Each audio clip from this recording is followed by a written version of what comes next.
Bon, très chers viewers cinéphiles, déjà j'espère que vous allez bien.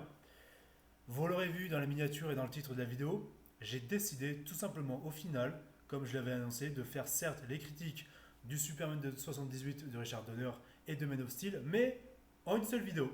Je vais faire une vidéo de 30-40 minutes maximum pour faire point par point, on va dire, ce qui est intéressant à dire sur ces films, sur ces films-là, avant la sortie de Superman de James Gunn. Et vu le dernier trailer de Superman de 2025 qui vient de sortir aujourd'hui au moment où je tourne cette vidéo, il était important que au final je puisse m'y atteler un peu par opportunisme, mais un peu quand même, parce que ça faisait le lien avec la sortie du trailer, ça pouvait donner l'occasion justement de ma part pour justement parler enfin des films. Donc, bon, juste une petite parenthèse avant de commencer, je vais m'accorder 5 minutes pour parler du dernier trailer de Superman de Gunn. Bon, alors, je vais être positif très légèrement sur un truc. Pas forcément dans les scènes d'action. Enfin, comment dire. Le plan où tu as l'espèce de robot, l'armure de Borovia, qui en gros plan essaye de tabasser Superman, ça c'est stylé.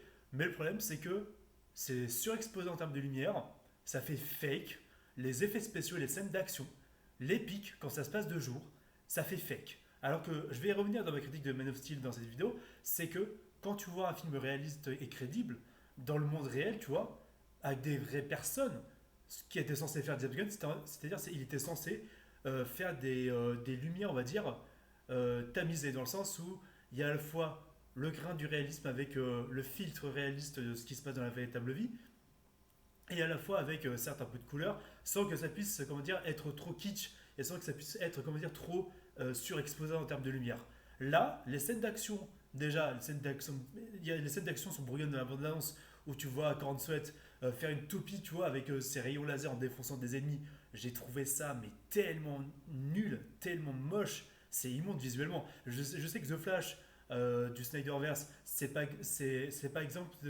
pas exemple de qualité par rapport aux effets spéciaux. Mais là, putain, je suis désolé, là aussi c'est dégueulasse. Là aussi, visuellement, c'est bâclé, c'est brouillon. Mais vraiment, quoi, je vais éviter de m'emporter parce que je tourne la vidéo là le soir en question. Voilà, je trouve ça, mais ridicule. Déjà, je veux bien que Lois Lane, ça soit une femme compétente, machin, mais jusqu'à ce qu'elle pilote le vaisseau de Mister Terrific. Certes, je connais pas le contexte du film, mais le fait qu'elle soit rentre dedans comme ça, le fait qu'elle soit aussi mise en avant alors que c'est même pas une super-héroïne, mais tu te dis, mais waouh, est-ce que c'est du wokisme sans subtilité? Enfin, déjà, Lois Lane, c'est une journaliste, certes, compétente et intrépide, mais jusqu'à là, être aussi présente, être justement dans l'acte précis pour carrément voler, on va dire, les appareils d'un autre super-héros de la Justice Society, tu vois, mais tu te dis, mais où est-ce qu'on va? Où est-ce qu'on va? Qu'est-ce que le film veut nous dire? Qu'est-ce que ce putain de film veut nous dire? Et aussi le plan, je trouve, il y a un plan que j'ai trouvé vraiment ridicule et vraiment kitsch et vraiment gamin, tu vois. C'est le plan où tu as Superman qui va tabasser un méchant dans les airs et va lui péter les dents et les dents vont rebondir en sorte de, qui vont rebondir sur sur la visibilité de la caméra et ça va faire une sorte de brisage de quatrième mur qui n'a aucun sens. Mais tu te dis, mais putain, c'est ça votre film qui est censé relancer les super-héros? C'est ça votre film qui est censé sauver les super-héros au cinéma? Sans déconner? Non mais attendez, on se fout de la gueule de qui? On se fout de la gueule de qui? On se fout de qui, putain? Sans déconner. Il y a toujours les mêmes scènes d'action bâclées, t'as un Lex Luthor caricatural qui parle avec haine et qui parle avec dégoût de Superman. Bon, certes, c'est Luthor, mais de manière aussi puérile. En plus, c'est un Lex Luthor jeune, mais on dirait que c'est un gamin, tu vois, un jeune adulte, tu vois, qui a pas les notions, on va dire, de maturité qu'il faut et les notions de passivité en termes d'émotion, quoi. De ce qui est censé être le Lex Luthor à la base. Le Lex Luthor déjà à la base de 60 et de 50 ans. Et ça me dérange vraiment, putain, ça me dérange vraiment, cette vision-là. Bon, ça, c'était pas dans la bande-annonce en question, mais il y a une scène, un extrait qui a fuité de Spot TV où t'as Guy Gardner, Green Lantern, certes qui défonce des armées encore avec sa main verte géante dégueulasse, avec des constructions d'anneaux qui sont dégueulasses à voir, qui n'ont même pas de détails, comme j'ai pu vous le montrer dans une autre vidéo que je vous mettrai en lien en description, où j'avais critiqué le deuxième trailer de Superman. Et voilà, t'as le moment où t'as carrément Guy Gardner qui va qui va carrément construire, faire une construction mentale de fuck, tu vois, d'un donneur qui défonce des tanks et tout, mais c'est ridicule, putain. Ah, c'est nul à chier. Déjà, visuellement, c'est bâclé, putain, mais t'as, je sais pas, t'as un moment où j'ai pas compris en fait. Certes, j'avais pas les sous-titres en dessous, mais en gros, t'as Superman qui est KO, mais t'as Mister Terrific qui lui dit en gros, vas-y, viens, dépêche-toi, faut te bouger. Et t'as Superman qui reste allongé, qui reste épuisé et qui se relève pas. Déjà, il est censé avoir tous les pouvoirs et se relever facilement. Certes, j'ai pas vraiment lu les. En fait, vous savez quoi? Je vais lire les sous-titres parce que c'est chaud quand même. Parce que j'en vois certains qui, dans le YouTube Pop Culture Cinéma, qui sont enjaillis comme des cons, tu vois. Enfin, pour la plupart. Hein. Là où certains sont carrément opportunistes depuis le début sur leur chaîne et puis de toute façon sont même pas réellement fans de ces personnages-là, tu vois. Ils font ça juste pas opportunistes. Ah, je le dis franchement, j'ai rien à foutre. Je le dis très, très franchement. Du coup, voilà. Euh, Superman. Voilà. Ah oui, ah oui aussi. Il y a juste une parenthèse sur le trailer, c'est que le dernier plan, c'est un plan dégueulasse à 360 degrés où t'as Superman qui lève les bras comme ça. Et en fait, 360 degrés autour de lui, mais ça fait tellement fake. Il y a son gros plan, tu vois, étiré comme ça, comme ce qu'il y avait dans Black Adam avec Dwayne Johnson. Mais c'est quoi cette manie, même avec Blue Beetle, tu vois, de faire des tirages de visage comme ça, tu vois, quand les super-héros sont en super vitesse, là, quand ils volent, mais ah, c'est dégueu à savoir. C'est dégueu à savoir, putain. Donc, j'essaye de trouver le trailer en question. Voilà, pour m'appuyer sur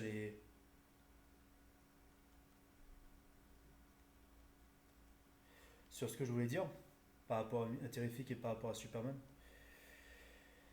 Là, là.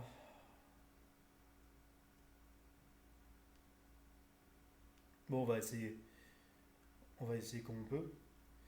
Après, je vais aborder les films en question dont j'avais parlé, dont je voulais parler. Vous m'excuserez, les gars.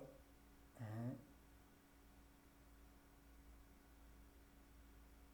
hein.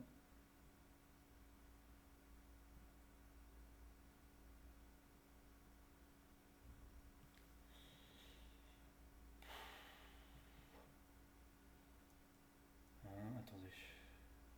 Excusez-moi si bon. Je vais faire une coupure le temps que je puisse trouver la vidéo. Bon, écoutez, je vais faire les critiques à moitié. Bon, j'ai pas retrouvé, on va dire, exactement les sous-titres puisque la bande-annonce n'existe pas en français au moment où je tourne cette vidéo. Ça me casse les couilles. Mais en gros, t'as la scène où t'as Superman qui est allongé. Il dit qu'il fait de l'important travail comme s'il était blasé, tu vois. Et t'as Taffy qui se dit, en gros, essaye de te bouger le cul. En grosso merdo, quoi.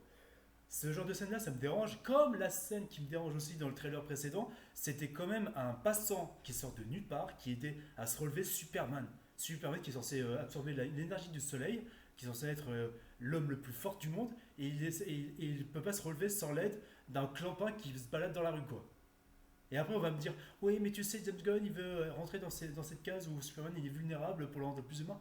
Mais parce que le Man of Steel, là, Superman de Henry Cavill, il était pas plus humain, il était pas plus humain, même s'il est indestructible. Il n'avait pas des doutes, il n'avait pas des questionnements sur sa vie, peut-être. Là, je vais aborder les critiques en question.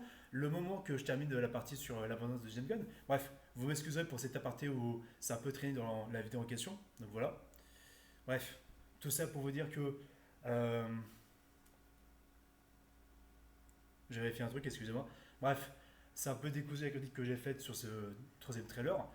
De toute façon, je suis même certain que, je vais vous le dire franchement, Guy Gardner, ça va être le pire personnage du film. Parce qu'il va être insupportable, il va être caricatural, alors que c'est pas ça Guy Gardner. Guy Gardner, pardon. Guy Gardner, certes, c'est une tête brûlée qui répond, on va dire, avec subtilité, enfin avec colère et avec rentre dedans à l'autorité, tu vois.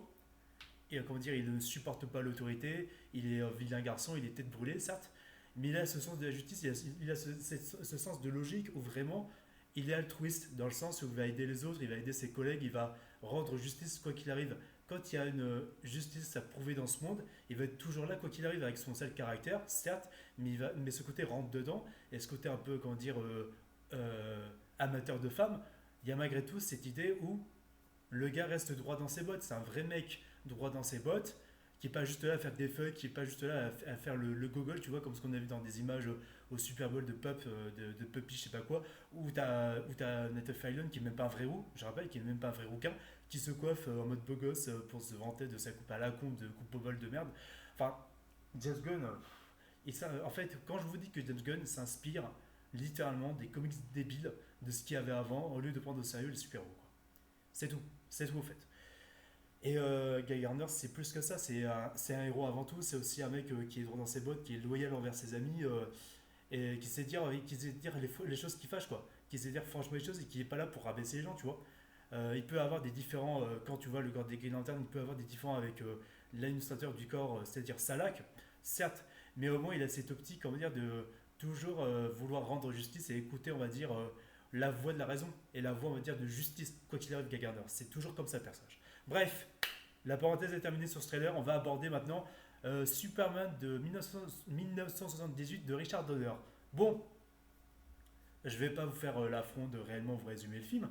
Bon, vous l'aurez compris, puis de toute façon, dans le titre, ce sera des critiques 100% spoiler, net critiques rétro, en partie. Donc voilà, ce sera une vidéo spéciale Superman, ce que je suis en train de faire là. Euh, du coup, je vais aborder les points positifs. Même si je vais pas vous cacher que Superman de Richard Donner m'a lassé. J'ai fini par le détester. Parce que toute cette vague avec James Gunn qui réutilise la musique, le côté imagerie, tous ces connards, mais surtout tous ces connards, et pas que des connards, hein, même des gens qui sont fans sincèrement et qui sont intelligents et qui sont respectables comme personne, hein, je préfère le préciser. Il y a des gens qui sont. En fait, il y a beaucoup de gens, même des gens opportunistes sur internet, pas forcément des vrais fans, tu vois, euh, qui en fait, si tu veux, étaient beaucoup trop optimistes, beaucoup trop bon public, littéralement, mais genre littéralement, pour dire ah le film va être génial machin, alors que c'est juste l'étiquette James Gunn machin, et parce que voilà, beaucoup trop optimistes et qui vont aussi rabaisser certains fans de Zack Snyder, certains fans de Zack Snyder qui sont pas forcément des haters, hein. Parce que oui, certes, qu'on le veuille ou non, il y a des haters chez Snyder, mais chez James Gunn, d'accord, ça je le nie pas. En tout cas pour Zack Snyder, je le nie pas. Et il y en a qui ont vraiment abusé du côté de Snyder, certes, mais il y en a aussi qui abusent du côté de Gunn, qui sont là à idolâtrer un prétendu héros à la con, manipulateur, comme j'ai pu le dire dans d'autres vidéos que je vous mettrai en lien en description. Donc voilà, euh, c'est euh, c'est vraiment un cas où malheureusement la communauté est encore plus divisée et ça va être full comics avec des personnages réels, quoi, ce qui ne marche pas.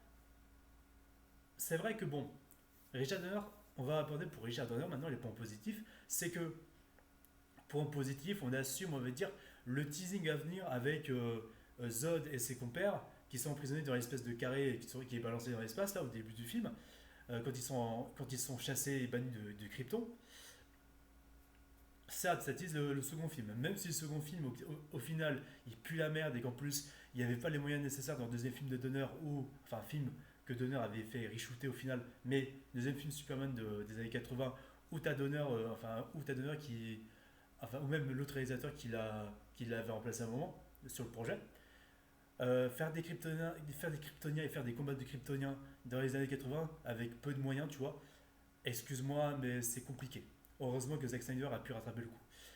Euh, T'as ce côté où vraiment ce côté de dramaturgie énorme et de grosses destructions massives et de vraiment de grosses brutalités où t'as tous les Kryptoniens qui meurent quand la planète explose, quand la planète qui part en lambeaux, tu vois.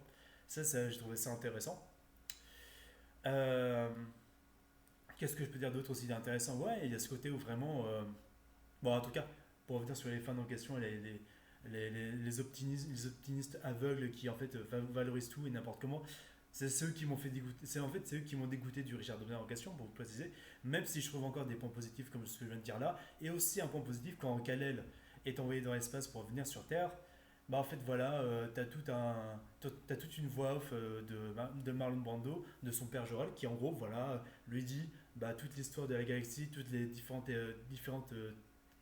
cultures, tous les différents systèmes qui sont habités par différentes créatures, machin, enfin, c'est suggéré, tu vois. Et ça peut tout simplement évoquer que Superman, c'est pas juste un personnage tout seul, non, c'est tout un univers où il n'est pas seul, il y a aussi d'autres espèces, d'autres créatures et d'autres univers qui existent, on va dire, dans l'univers en question de Superman, c'est-à-dire que c'est un peu, un peu la lettre ouverte, on va dire, de ce qui peut proposer comme univers attendu et comme autre diversité dans l'univers, quoi. Tout simplement. Ça veut dire que ça peut évoquer par exemple les Green Lanterns, même si les Green Lanterns ne sont pas nommés textuellement dans le film, quoi. Mais ça peut évoquer ça, tu vois. Ça peut évoquer la grandeur de l'espace et on va dire toute sa grandeur, on va dire, et toute son étendue. C'est pour ça que ça avait amené à un film des années 80 de Supergirl, qui au final avait fait un flop, et c'est pour ça que même si ça se passait dans l'univers de Donner, avec le Superman de Christopher Reeve, le film avait fait un flop de Supergirl, et il y avait tout un univers étendu qui était mis en place, mais qui s'est cassé la gueule par ce film-là qui était nul à chier. Parce que oui, les univers étendus chez DC, ils avaient déjà essayé une tentative dans les années 80 avant même Marvel, mais bon, ça s'est cassé la gueule quoi qu'il arrive. Pour revenir sur le film de 78, donc j'ai envie de te dire, euh, Christopher Reeves, il est pas mauvais en tant qu'acteur, c'est un très bon Superman, il est très attachant, mais pardon, excusez-moi, le problème, c'est que bon, faut savoir que le 1978, c'était une année où c'était pendant le Silver Age, c'était pendant le Silver Age des comics, où il y avait vraiment ce côté absurde et ridicule dans les comics d'ici. Excusez-moi, j'ai un peu, j'ai eu un peu mal à la gorge. Tout ça pour vous dire que voilà, c'était assez compliqué pour l'instant de faire des trucs crédibles. Déjà qu'il y avait le Comics Code Authority qui était un logo, on va dire, et une marque, on va dire, pour empêcher la liberté artistique, on va dire, plus commune dans ces comics-là pour les rendre plus tout public. Même Marvel avait subi ça d'ailleurs à l'époque. Bah, tout ça pour vous dire qu'au final, bon, quand tu vois l'imagerie du film et quand tu vois la caractérisation de Clark Kent au Daily Planet, qui est complètement ridicule, qui est un clown, tu vois, qui est maladroit avec Lois Lane, qui s'en bat les couilles, enfin, il y a vraiment ce côté vraiment absurde où il y a vraiment vraiment un côté infantile que tu n'avais pas retrouvé avec Brad Singer, qui a rendu ça plus mature. Et pour avoir pour avoir plus de détails pardon, par rapport à ça, je vous mettrai en lien en description ma critique de Superman Returns, d'ailleurs, si vous voulez y jeter un coup d'œil. Mais voilà, Ratzinger avait rendu ça crédible et mature et subtil, tu vois, l'univers de Donner, alors que Richard Donner, il a assumé un côté infantile avec des acteurs réels, tu vois, ce qui était un peu compliqué. On va revenir sur Lois Lane aussi, l'actrice. Je la déteste. En plus, en termes de Lois Lane, en termes de physique, bon, elle n'est pas si attirante que ça, elle n'est pas vraiment aussi attachante et aussi belle et aussi, comment dire, charismatique que ça. C'est un peu la meuf qui, on dirait, se bourrait la gueule ou se regret, tu vois, en fin de soirée. L'actrice, je la trouve insupportable. En plus, je trouve que Lois Lane, elle est vraiment antipathique dans ce film. Vraiment, elle s'en fout de Clark. Elle est en mode Osef, elle est dans elle est, comment dire, dans des. Tellement tête en l'air dans le sens où elle se comporte comme une gamine infantile où elle est un peu à l'eau de rose, tu vois, un peu à l'eau de rose et qui rêve que de son Superman magnifique, machin, avec cette scène ridicule, même si c'était les moyens de l'époque, certes, même si l'image de la scène, tu vois, était ridicule en elle-même et ce qu'elle représente dans le film. Le fait où tu as Superman qui vole avec elle dans les airs, machin, là où dans Spider-Man, Sam Raimi avait assumé un baiser assez mythique, tu vois, entre Spider-Man et Mary Jane, qui allait avec le personnage, là où tu vois Superman qui flotte dans les airs avec Lois Lane, je trouve ça tellement ni ridicule. J'ai trouvé ça tellement bas du front et infantile et vraiment euh, réducteur par rapport à ça, je vous le dis franchement. Et je trouve que Lois Lane n'est pas assez compétente, c'est vraiment une niche de service qui se met dans des emmerdes, voilà, alors qu'elle n'avait pas forcément de caractère et assez rentre dedans, mais comme une conne, comme une simplet, comme pas possible quoi. Lex Luthor, Lex Luthor, Jen Hackman, honnêtement, je l'aime bien. Jen Hackman, c'est un acteur que j'adore à la base, mais dans ce rôle-là, et je le trouve assez caricatural, assez méchant pour être méchant, et ses complices ne servent à rien, et il se met dans des emmerdes avec des complices complètement ridicules, alors que Luthor c'est l'être le plus intelligent de la Terre, tu vois, c'est l'être humain le plus intelligent au monde, et bon, je veux bien qu'il y ait des stratégies où il provoque des catastrophes, où il provoque des conséquences, si tu veux, dans toute l'histoire, qui vont amener justement Superman à sauver des vies, machin. Mais bon, je trouve que c'est un personnage assez réduit par rapport à ce qu'il devrait proposer, tu vois. Et il y a aussi ce côté dans le film où vraiment T'as un moment où dans une ruse à la con avec les deux complices de Luthor, quand ils essayent de détourner un missile, je sais pas quoi, t'as les policiers qui tombent dans la ruse de la complice de Luthor. T'as du coup l'un des policiers qui dit ah, je vais faire un massage, voilà, laissez-moi faire les gars, laissez-moi faire les amis, je suis le shérif, je vais faire un massage sur les seins, machin, à la dame. Enfin, il le dit pas comme ça, mais c'est ce que veut dire la blague, en tout cas dans le film. Ce qui est complètement mais ridicule et nul à chier, mais tu te dis oh là là, mais ce genre de blague-là, autant misogyne, mais avec un personnage aussi féministe que Lois Lane. Et quand tu vois le résultat avec ce genre de blague, mais tu te dis, mais comment ça peut passer? Comment ça a pu passer alors que dans l'histoire éditoriale de chez DC, tu as eu Wonder Woman, tu as eu des Wonder Woman, tu as eu Mera, tu as eu des femmes fortes comme ça. Tu te dis, mais où est-ce qu'on va? C'est quoi ce bordel? C'est quoi ce manque de respect envers les femmes? Sans déconner, quoi, d'honneur, réveille-toi. Euh, Qu'est-ce que je voulais dire d'autre? La scène, bon, il y a une scène qui avait fait polémique à l'époque. Moi, je trouve pas que ça soit une scène dérangeante, aussi dérangeante que ça. Personnellement, c'est la scène de fin où tu as Superman qui remonte le temps en faisant tourner à l'envers, on va dire, la planète Terre pour faire revenir en arrière ce qui s'était passé pour, pour sauver les gens de l'éboulement du séisme, quoi, et pour sauver Lois Lane. Ok, ça voilà. J'ai trouvé ça assez épique et assez bien foutu visuellement pour ce qui est des moyens de l'époque avec le maquettisme et tout ça. C'était assez efficace et assez gigantesque et assez imposant par rapport à l'imagerie, on va dire, de l'héroïsme et du fantastique de ce qu'il y avait dans cette scène-là. Mais voilà.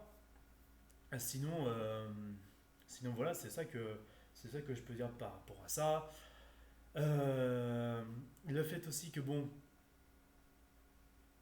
hormis ce point positif, il y a un point négatif que je voulais soulever. J'essaye de me souvenir du film parce que le film est tellement oubliable pour moi. T'as le moment où t'as Superman qui est sur un immeuble collé à une vitre, tu vois, enfin appuyé sur une vitre avec ses bottes.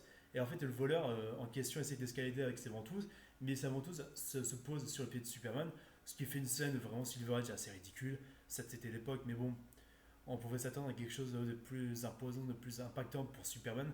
Déjà que je rappelle juste, que Superman remonte le temps pour sauver des vies ou vole dans les airs. Je demande pas, bien sûr, encore une fois, je ne demande pas qu'il y ait des Kryptoniens, parce que Kryptoniens dans l'époque des années 80, ça ne marche pas en termes d'imagerie, surtout pour les moyens de l'époque. Mais voilà, qu'est-ce que je voulais dire d'autre? Je pense que je vais faire deux parties au final, si jamais je peux pas, si jamais je peux pas du tout terminer à temps la vidéo. Enfin, les films en question, mais bon, voilà. Petite parenthèse faite. Euh, Qu'est-ce que je voulais dire aussi Qu'est-ce que je voulais dire Franchement, Bryan Singer m'a plus marqué et a rendu ça plus crédible et plus sympathique et plus réaliste, quoi. Là où le donneur, si tu veux, c'est un peu bas du front, quoi. Et c'est ce que va reprendre vraiment James Gunn, mais de manière caricaturée. Ce qui va me faire dire qu'au final, je vais encore plus détester le film de Richard Donner à cause de James Gunn. Ça, je le sens venir comme gros comme une maison. Mais comme je vous l'aurais dit aussi, les gars, par rapport à Gaganer, ça va être le pire personnage du film. Vous allez voir, ça va être le pire personnage. Pas de discussion. Donc, tout ça pour vous dire que j'essaie de me souvenir. Richard Donner, qu'est-ce que je peux essayer de conclure par rapport à ce film en termes de critique? Bah, c'est un film qui a mal vieilli. C'est pas forcément dans les effets spéciaux, mais en termes de personnalisation des personnages. Le fait où t'as pas de fin où en fait Lois Lane se rend compte que Superman c'est Clark Kent. Bon, j'ai envie de te dire, ça m'a beaucoup gêné par rapport à ça. T'as le côté où t'as les gens qui applaudissent Superman machin. Je trouve que ça fait assez gamin et assez niais. Mais s'il y a un plan où t'as Superman qui arrive pour sauver des gens et qui les repose, on va dire, sur Terre, voilà, c'est cool. Mais Zack Snyder a rendu ça plus iconique, tu vois, parce que Superman, tu vois, de Henry Cavill, c'était un dieu, tu vois, avec toutes ces mains qui se posaient, on va dire, sur lui pour le glorifier comme Jésus-Christ, tu vois, comme le Christ absolu, dans la scène de Batman vs Superman. Mais même, tu vois, Richard Donner, il a rendu ça iconique. Enfin, je voulais dire, excusez-moi, Bryan Singer, il a rendu ça plus iconique, où tu vois vraiment les gens qui. Quand tu vois la façon dont c'est réalisé, le film en question, l'épique de Bryan Singer, excusez-moi, je bafouille à chaque fois, je me tombe à chaque fois sur les noms. Euh, la scène où tu as Superman qui va sauver les gens de l'avion, où justement il y a les gens qui vont s'esclaffer de joie, machin. Donc voilà, j'ai envie de te dire, c'est très bien par rapport à ça. Et c'est pas exagéré, c'est pas fait de manière infantile, tu vois, c'est pas fait comme comme quelque chose de trop infantile. C'est fait de manière réaliste où les gens peuvent vraiment réagir et voir en Superman un véritable un symbole d'espoir avec l'impact visuel de ce que pouvait apporter Singer en question, quoi. C'est voilà ce que je pourrais dire par rapport à Richard Donner et à son Superman. Puis de toute façon, ces autres films de l'ancienne saga ne m'intéressent pas, déjà qu'ils sont allés de pire en pire avec ces films-là. Donc, on va essayer d'aborder rapidement Man of Steel. Vous le savez, Man of Steel, c'est mon film Superman préféré. Enfin, c'est mon film du Snyderverse préféré, comme j'ai essayé de vous le supposer en tout cas. Désolé. Déjà, bon, bon, certes, il y a la musique de John Williams qui est très épique et très, très marquante dans le Richard Donner. Et ça, il y a pas photo, c'est une musique incroyable. Il n'y a pas de souci là-dessus. Euh, Excusez-moi, qu'est-ce que je veux dire? Ah oui. Et donc, Man of Steel, il n'y a rien à dire. Man of Steel, littéralement, c'est le film Superman qu'il faut faire parce que Zack Snyder s'est détourné littéralement de ses manies de réalisateur, de faire des ralentis, de faire des moments posés, tout ça, avec des slow motion. Il a mis ça de côté parce qu'il s'est dit, ouais, Superman, voilà. euh, Christopher Nolan scénarise le film avec moi. Il faut quelque chose d'impactant avec les pouvoirs de Superman. C'est le plus fort du monde. Il est super rapide, il est super puissant. Et ça se ressent en termes de dévastation, mais gigantesque quoi. L'impact visuel avec des effets spéciaux, où justement, là où j'avais critiqué Superman de James Gunn par rapport à sa lumière qui est trop exposée, qui fait pas du tout réaliste, où ça fait fake, où les effets spéciaux se voient, avec des fonds verts qui se voient, quand tu vois les effets spéciaux ultra marqués de John DJ Desjardins, enfin, c'est le superviseur des effets spéciaux de Man of Steel et de Zack Snyder en général. Euh, enfin, le mec qui a fait les effets spéciaux de Man of Steel, il faut savoir un truc, c'est que quand on voit le filtre visuel, le filtre réaliste et les lumières qui sont pas surexposées mais qui sont tamisées justement pour éclairer les zones qu'il faut éclairer justement. Quand on voit la scène d'introduction de Krypton, c'est littéralement ma scène préférée de tous les temps, de toute l'histoire des films de super-héros et du Snyderverse. Littéralement. La scène d'intro où tu as la naissance de Kal-El, mythologie, l'homme le plus fort du monde qui naît des hommes les plus forts du monde, littéralement. Des hommes, des dieux quoi, dans le monde des dieux Krypton. Avec ce côté impactant où tu as vraiment la mère de Kal-El qui en chie, mais vraiment pour donner naissance à son fils, avec Jor-El, joué par Russell Crowe, qui avait une carrière extraordinaire avant, tu vois, et qui est un de mes acteurs préférés, même s'il a dérivé dans des films pourris maintenant. Russell Crowe qui tient son fils comme le Messie, quoi, littéralement. Et, euh, et Kal-El qui justement pousse son premier cri et qui se fait entendre dans toute la prairie avec ces espèces de vaches tortues, tu vois, extraterrestres de Krypton, où c'est vraiment magnifique, où visuellement les créatures sont extraordinaires. T'as vraiment cet impact même dans le son, les cris des animaux, tu vois. Tout un troupeau qui pourrait être les derniers membres d'une certaine espèce, puisque il y a cette idée où justement dans le film en question, et là j'ai une petite théorie par rapport à ça, vous savez dans une scène en question dans Man of Steel, l'introduction où on voit les espèces de créatures, justement, après le cri de Kal-El qui vient de naître, et bah justement non seulement tu as la maison des Hells, tu vois, mais aussi avec peut-être leur champ avec leur bétail, si je dis pas n'importe quoi, on voit dans le ciel une planète qui a explosé.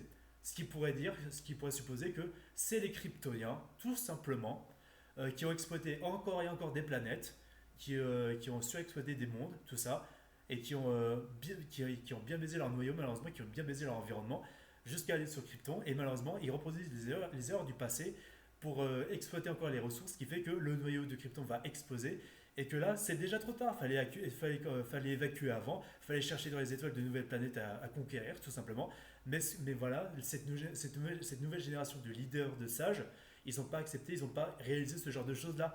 Encore une fois, c'est les erreurs du passé qui sont reprovoquées.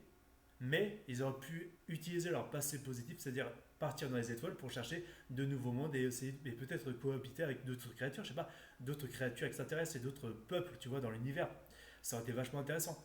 Oui, pour eux ça aurait été vachement intéressant, mais ce que je veux dire, c'est que le message est extrêmement intéressant parce que ça parle d'écologie, ça parle de politique, ça parle d'idéologie, ça parle de technologie, ça parle de clonage, parce que oui, les Kryptoniens maintenant sont tous des clones, hein. Zod, même Jor-El, et là ils le disent très bien, Jor-El a donné naissance à la première naissance naturelle depuis des siècles. Quelle elle, quoi, voilà. Et en fait, même je rejoins un youtubeur qui disait très bien que la scène d'introduction de Krypton, les 20 minutes de ce Krypton, au début du film, c'est littéralement la meilleure scène de tous les temps qui peut mettre KO littéralement tout ce qui a été fait dans le MCU. Tout ce qui a été fait dans chaque film du MCU est mis KO par cette introduction. Tout simplement, visuellement, l'épique, où vraiment tu as vraiment la dramaturgie, où vraiment tu as l'impact de la guerre entre les Kryptoniens qui veulent être en conquête de pouvoir avec et ce qui peut se comparer aussi à l'humanité qui peut perdre la tête ou par cette envie de pouvoir, cette envie comment dire, de contrôle littéralement avec Zod qui ne pense que par la violence parce qu'il a été programmé par ça, il a été programmé par une société on va dire déshumanisée Krypton, littéralement. Et c'est très intéressant et très impactant par rapport à ça. Et je vais vous le dire franchement, là où ça marche avec Man of Steel, c'est que déjà Zack Snyder a mis de côté littéralement le côté ralenti tout ça et a assumé la vitesse et la surpuissance de Superman déjà dans les combats avec Zod où vraiment t'as Kal-El, enfin t'as Clark, enfin Superman quand il défonce toute Metropolis mais ça fait nettement plus de dégâts qu'un combat dans Pacific Rim ou dans Godzilla vs Kong. Ça clairement, la destruction massive se voit, littéralement la destruction massive se voit de partout.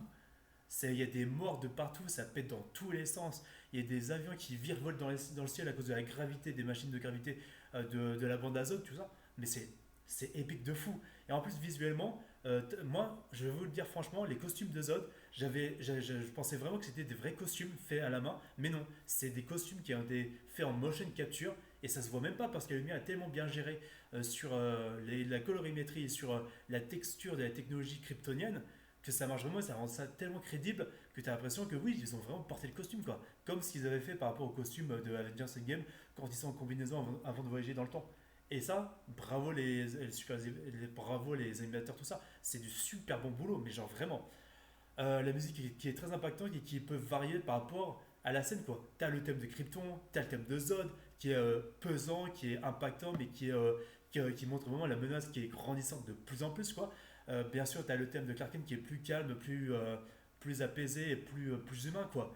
L'être humain classique, l'être humain simple qui veut vivre les bonnes choses de la vie simplement avec son petit entourage de proches qu'il aime plus que tout au monde, les valeurs de l'humanité au plus profond, quoi. Déjà que le gamin il vient du Texas, donc oui, comme il le dit au général à la fin du film, plus ricain que moi, tu meurs. Bon, tout est significatif vraiment pour respirer, on va dire, l'essence de Superman et le réalisme profond de ce personnage.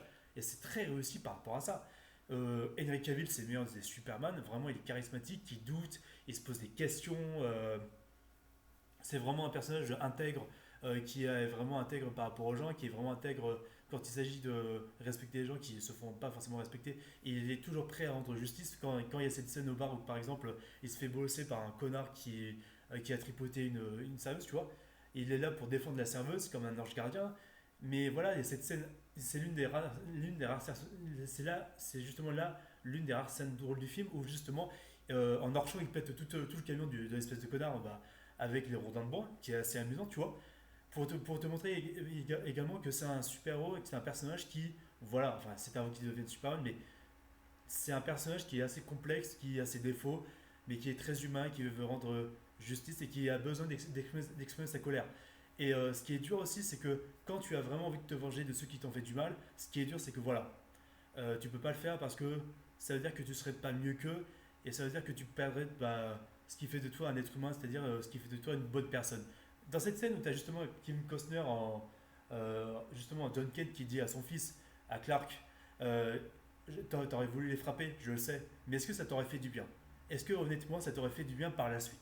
Ce genre de re-questionnement qui est assez intéressant et assez impactant par rapport à ça, où vraiment tu te dis, où tu te dis vraiment que, honnêtement parlant, le bonhomme, remise en question, où en fait ça montre vraiment que Superman il a eu un vécu où il a tout subi, il a dû se faire chier dessus, mais on l'a chié dessus littéralement. Et comment dire, il encaisse pour devenir meilleur et pour devenir mature. Et malgré qu'il ait connu la merde en étant petit, tu vois, il a cette aura et cette modestie, ce côté humble vraiment d'une divinité où c'est littéralement Jésus-Christ qui paye pour nos péchés, littéralement. Et c'est très intéressant parce que c'est un Clark Kent qui reste discret, qui veut pas se faire reconnaître, voilà, qui veut partir dans le reste du monde, voilà. Le fait aussi quand il sauve les gens de de la zone pétrolière, enfin voilà, en pleine mer, quand il transporte, quand il porte les trucs, voilà, pour sauver les rescapés, tu vois.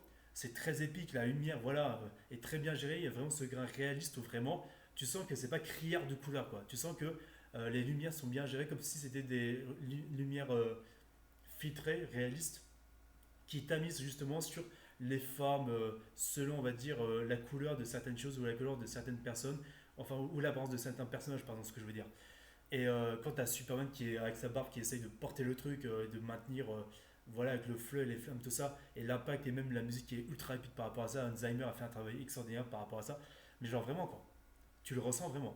Et bien sûr, la musique est super bien utilisée et très évolutive par rapport à l'avancée du personnage dans le film, où tu as carrément la musique épique, où tu as Clark Kent qui va essayer de voler en Superman, voilà, dans les airs, et tu as vraiment l'épique et l'impact, où justement, visuellement, on voit un plan où justement il tend ses bras comme ça, il s'éclate à voler dans les airs comme un enfant, mais pas de manière puérile, tu vois.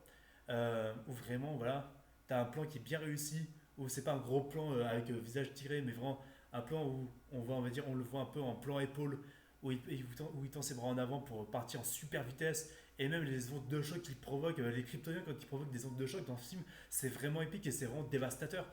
Il y a même un petit clin d'œil dans le combat entre Zod et Superman qui est assez intéressant, un camion qui explose avec écrit LexCorp, la boîte, justement la boîte, l'entreprise de Lex Luthor, du coup, petit clin d'œil qui a donné lieu à ce qui a donné lieu par la suite justement dans la saga. Bref, tout ça pour vous dire que vraiment Michael Shannon il est possédé, c'est un ennemi mais complètement malade quoi.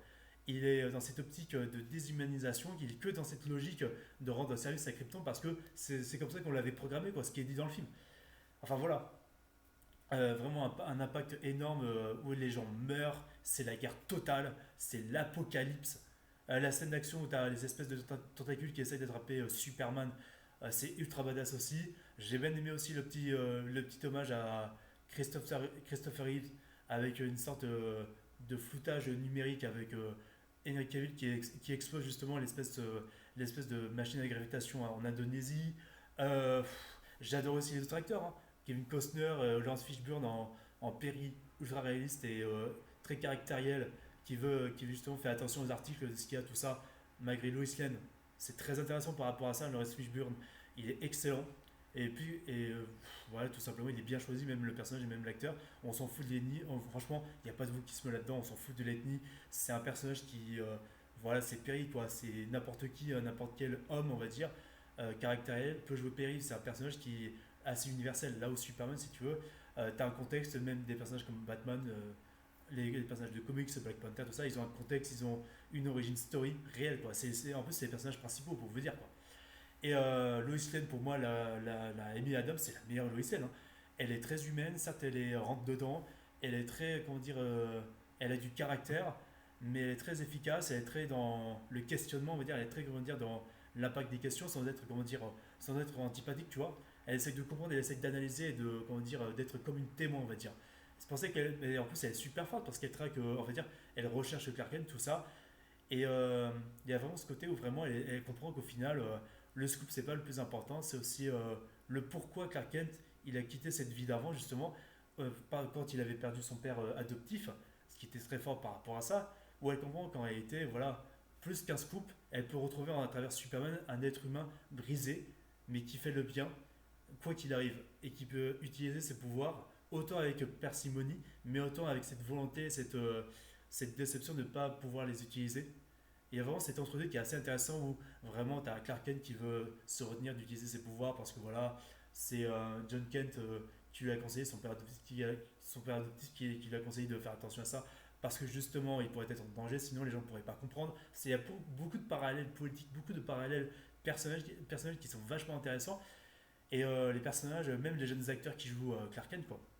C'est magnifique ces jeunes acteurs-là. J'aurais même voulu vraiment, j'aurais vraiment, mais vraiment voulu qu'ils aient une suite dans leur carrière. Je ne sais pas ce qu'ils sont devenus depuis, mais par rapport aux différents âges de Clark Kent, cette évolution, en fait, il apprend à canaliser ses pouvoirs grâce à ses parents adoptifs qui sont très humains. C'est vraiment, c'est comme Joseph et Marie, si tu veux. Là où, si tu veux, bah, les parents de Superman sur Krypton, c'est Dieu, tout simplement. C'est l'incarnation de Dieu.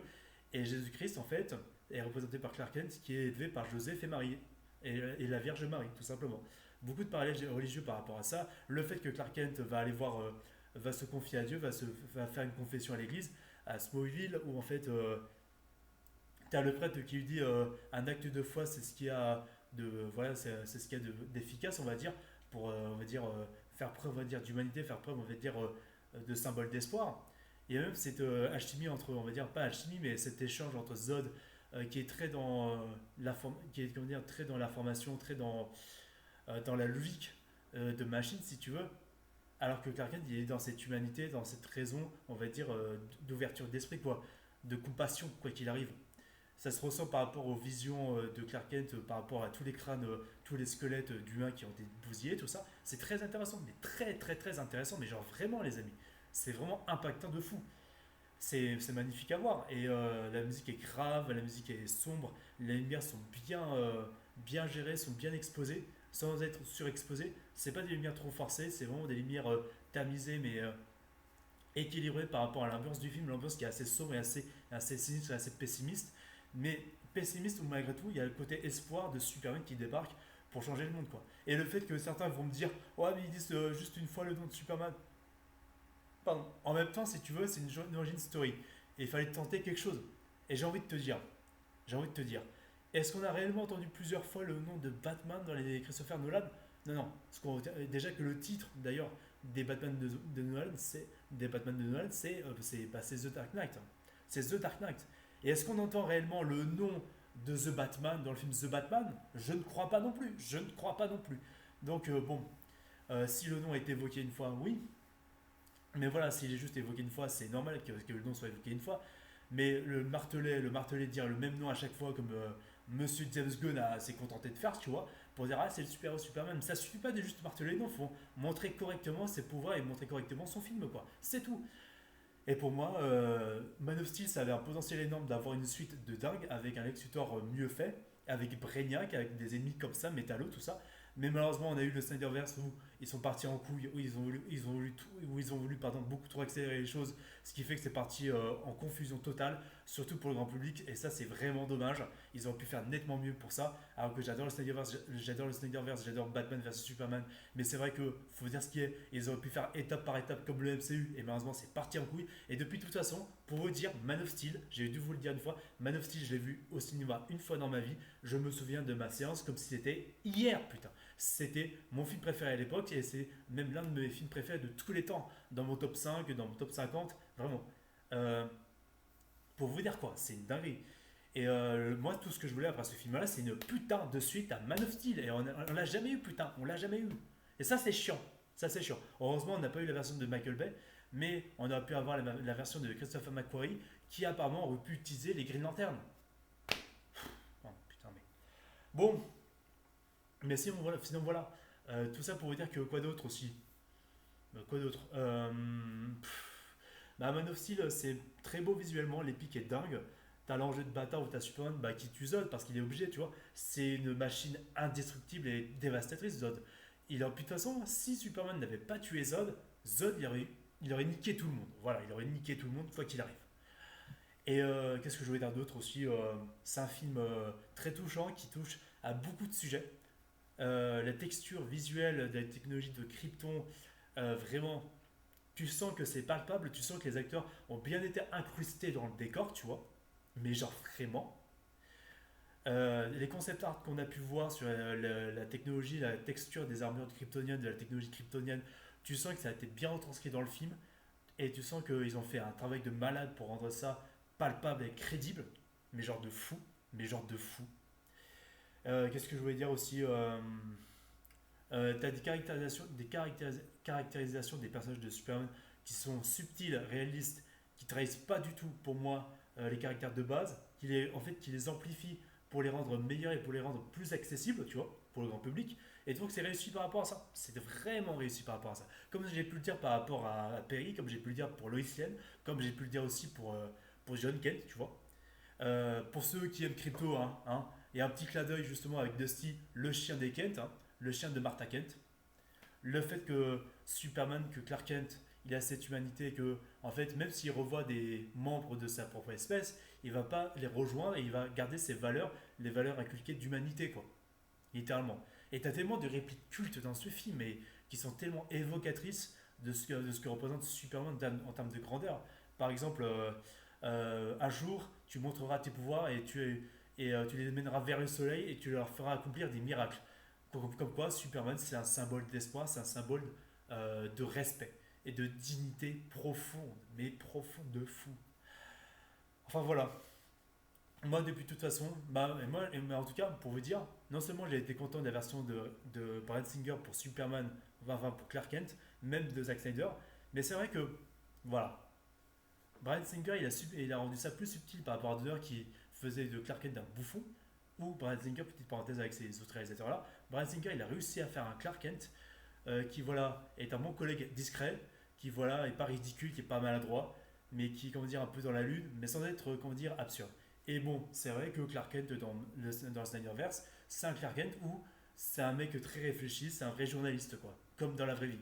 Surtout dans l'univers pessimiste de Zack Snyder, bah c'est ça qui doit c'est en fait ça qui doit matcher tout simplement.